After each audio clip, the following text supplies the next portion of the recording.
Welcome to Haunted Lineage, the crossroads where the paranormal and history meet.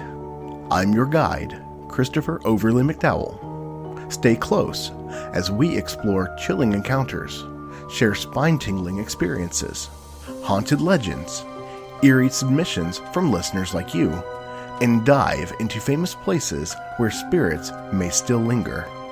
Here, every ghost has a story, and every story has roots in history. Prepare to be frightened, fascinated, and forever changed, because it's time to turn off the lights, settle in, and explore the shadows of our haunted past.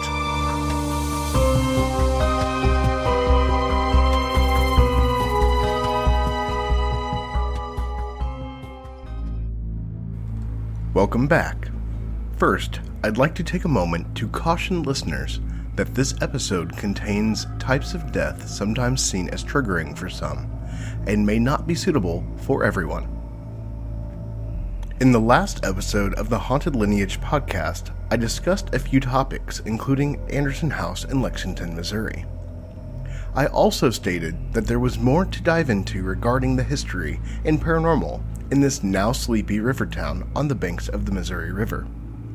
We talked about how the Civil War scarred the land in memory of multiple locations, like the courthouse with its cannonball still stuck in the column out front, and the Anderson House's entrenchments. We also touched briefly on the old, defunct Masonic College being used as the local headquarters for the First Battle of Lexington.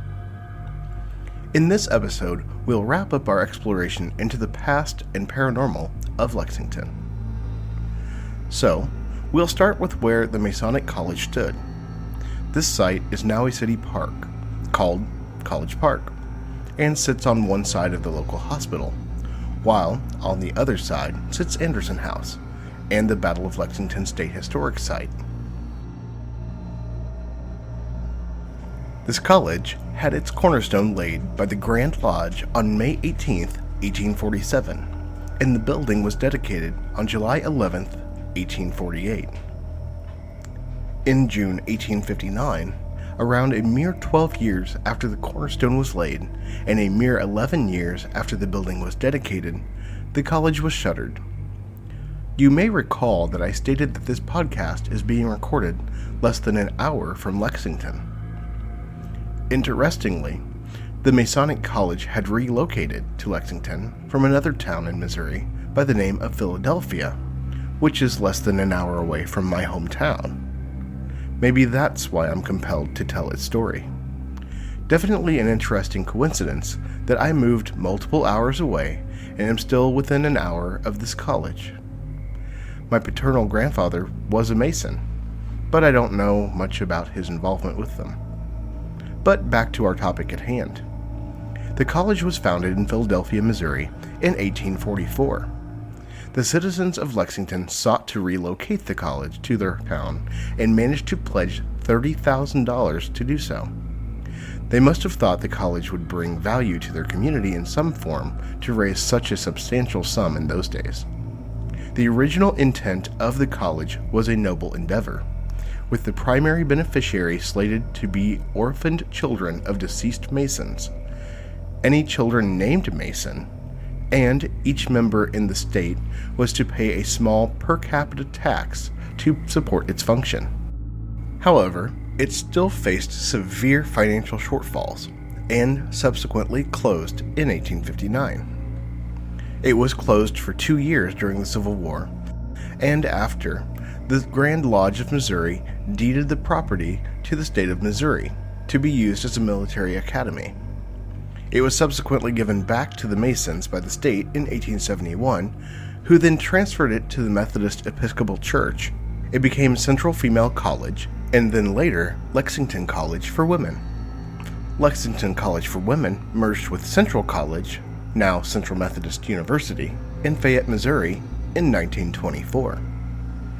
The building in Lexington burned in 1932, and a 40% scale replica was built as a memorial 2 years later.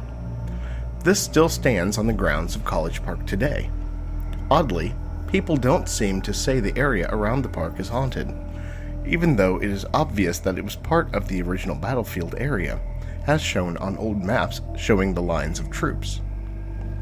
The current hospital is also inside of this area. Are these areas just not listed as haunted places yet, but have activity at them? It would be fascinating to find out, so if you know of a story or have information, please submit it on our website at hauntedlineage.com. Even with that, we aren't done with Lexington, Missouri just yet. We'll actually go back to before the Civil War, to 1852, April 9th to be exact, to a date of tragedy, of a type far too common in that time. The fear of every steamboat crew and passenger at that time, an explosion. Since ships used steam if they didn't use manual or wind power, they were susceptible to the limits of steel, the forces of hot metal meeting cold water, and the ever-present human flaw of superiority complexes. Humans have long convinced themselves that they are the masters of the planet and that we wield an iron fist over our surroundings, including the forces that many of us know we have no full control over. Such is the tale of the Saluda, a paddle steamer operated on the Missouri River during the early 1850s. In late March 1852, the steamboat left St. Louis with an approximate 400 passengers on board. Among the travelers was a large group of Mormon converts from England and Wales, who were headed to the Mormon trailhead in Council Bluffs, Iowa, then known as Canesville, Iowa. The Saluda first arrived in Lexington with 175 souls aboard on April 5, 1852. Being cold, the Missouri River was running fast, thick with mud, and full of ice floes. Captain Francis T. Belt made multiple attempts to round a sharp bend in the river near Lexington, but was forced back to town. On April 9th, one final attempt was to be made to round the bend. According to a survivor, Colonel Holmes, the Saluda left the Lexington wharf, and as the paddle wheels were making their second rotation, the boilers powering the engine exploded. The sound reportedly heard over 2 miles away. Instantly, the upper wheelhouse was blown to pieces, throwing passengers and cargo flying hundreds of yards, including sending the riverboat's bell and a 600-pound safe onto the riverbank. 2/3 of the ship, from the lower deck extending back to the wheelhouse, had been obliterated, ultimately sinking the ship. Many of the crew and captain were killed instantly, with many more dying later from their injuries. Estimates put the lives lost at around 100, even though many bodies were never recovered from the swift, rushing, frigid waters of the Missouri River. Approximately 40 to 50 people survived the tragedy, with some pulled out of the rushing water onto a passing boat headed downriver. Other survivors were tended to by local doctors, and local homes welcomed those affected. Some children, orphaned by the explosion, were taken in by Lexington citizens, who then raised them as their own. Today, there is a mass grave in McPila Cemetery in Lexington. 21 people in a single, solemn spot within the cemetery. The cemetery is featured in the annual Lexington Historical Society's Haunted Cemetery Tour that serves as their yearly fundraiser. Otherwise, there are not any reports of hauntings at the cemetery that I was able to find. One notable person buried in the cemetery is Stephen Wentworth, who was the founder of Wentworth Military Academy. Unlike McPila, Wentworth Military Academy in Lexington, Missouri, has many tales of hauntings. In fact, it has so many that we have 8 individual listings on our website's directory about them. Wentworth Military Academy was started in 1880 by Stephen G. Wentworth, who originally named it Wentworth Male Academy in memory of his deceased son. In 1882, it became a military academy and was renamed Wentworth Military Academy. When it closed its doors in 2017, Wentworth was the oldest military academy west of the Mississippi. It served as both a high school for boys and one of only 6 two-year military colleges, also known as military junior colleges. Wentworth's 137-year legacy left a mark on the landscape, both in buildings you can still see and in the energy of the region, which can still be experienced today. Let's examine a few of the stories coming from this old school. First up, we have Marine Hall. This now demolished building, known as Company B Barracks, has very little online about it except for the stories people tell. Reports of strange noises throughout the building, and even strange apparitions. Some things seemed more playful, but could still be unnerving. Imagine brushing your teeth and witnessing the shower turn on by itself. That could have happened here, because people report that showers were known to turn on by themselves. Footsteps could be heard coming from down the hall when nobody else was present. A little boy has been said to appear at night, only to salute the helicopter on the grounds, then disappear. The oddest part is that this is all said to stem from a boy who accidentally committed suicide by hanging himself. I'm not quite sure how you accidentally hang yourself, but if true, that would certainly be an untimely demise. Possibly tied to this story is the death of Gary Robert Johnson, whose death was ruled a suicide.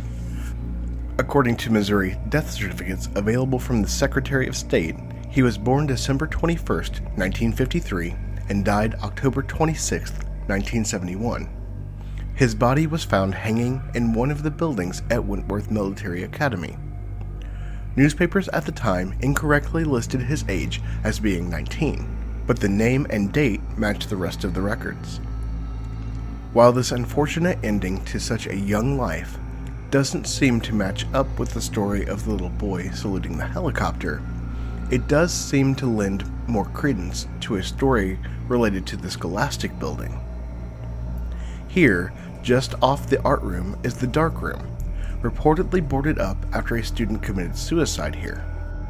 One account attributes the teen choosing to end his life because of hazing activities that he was a target of.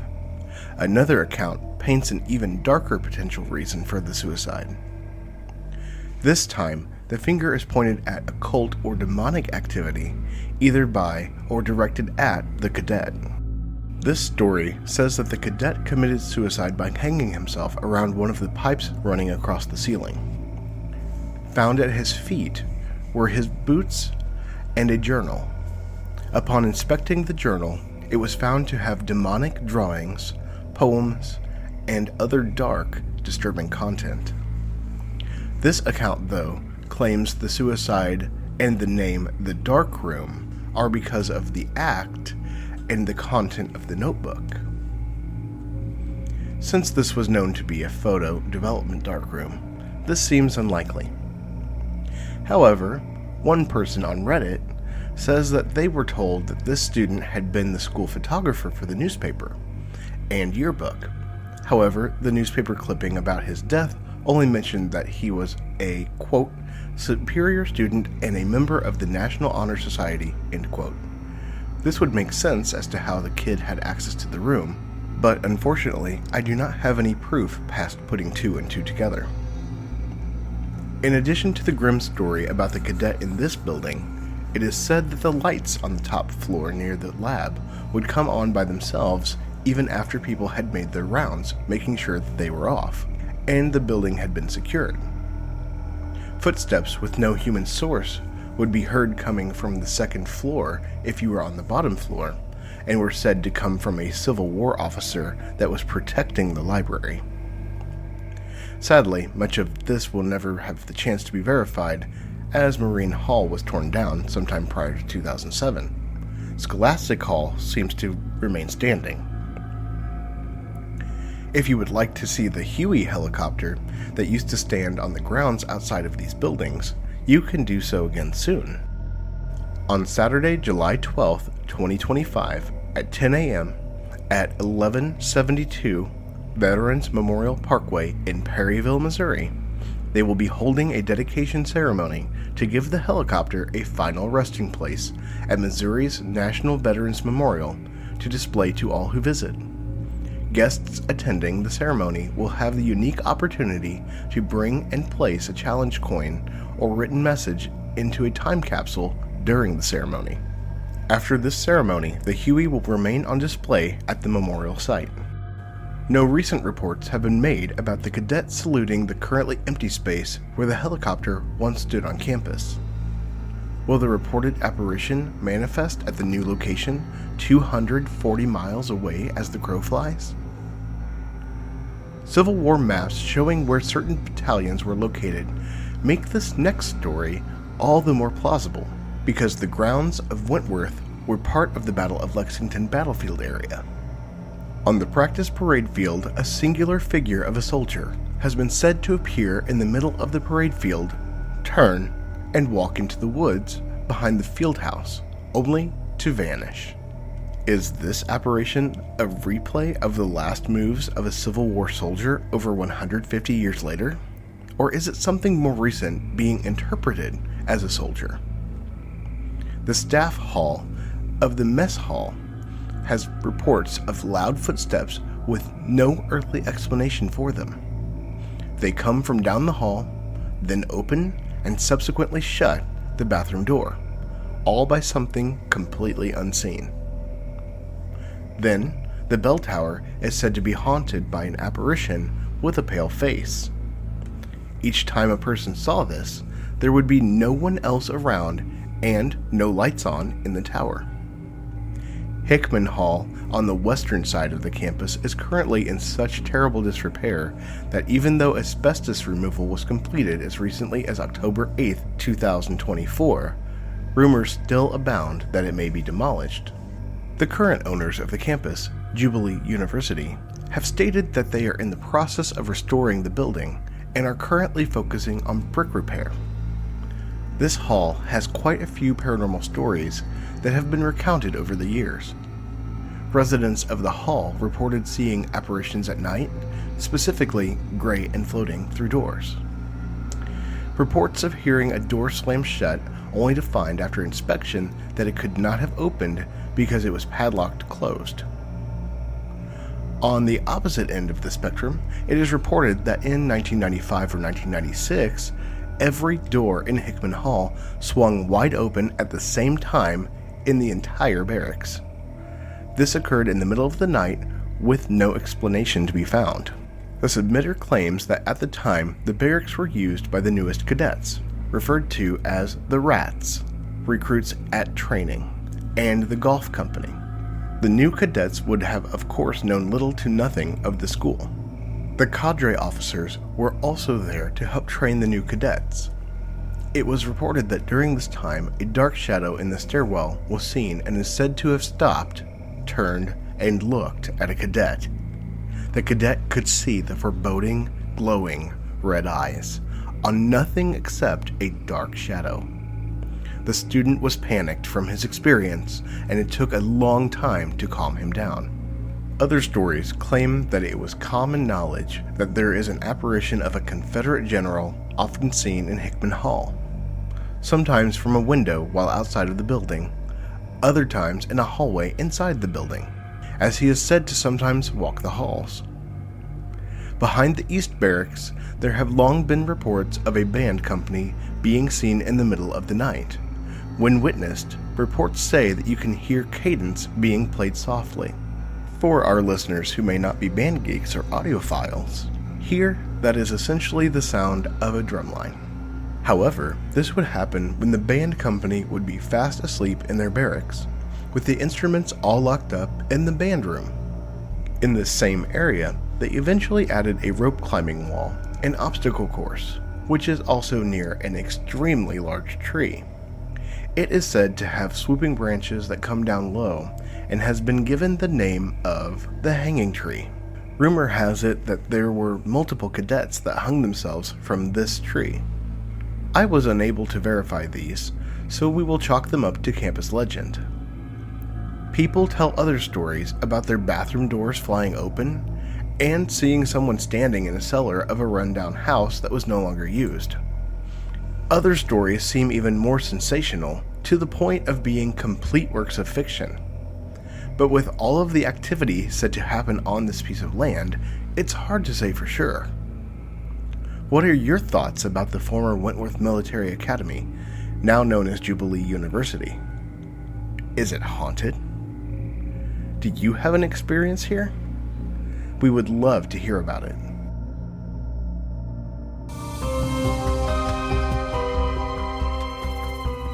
And that concludes this episode of Haunted Lineage. The support of our curators on Patreon makes this all possible. Join today and get exclusive access to episodes, behind-the-scenes content, and more. Had a paranormal encounter? Share it with us at hauntedlineage.com. You can find us on Facebook, Mastodon, and Blue Sky. Just search Haunted Lineage. Together, we'll continue to examine where the crossroads of the paranormal and history meet. We never know what the echoes of the past will have in store for us next. Until next time, stay curious and keep the lights on.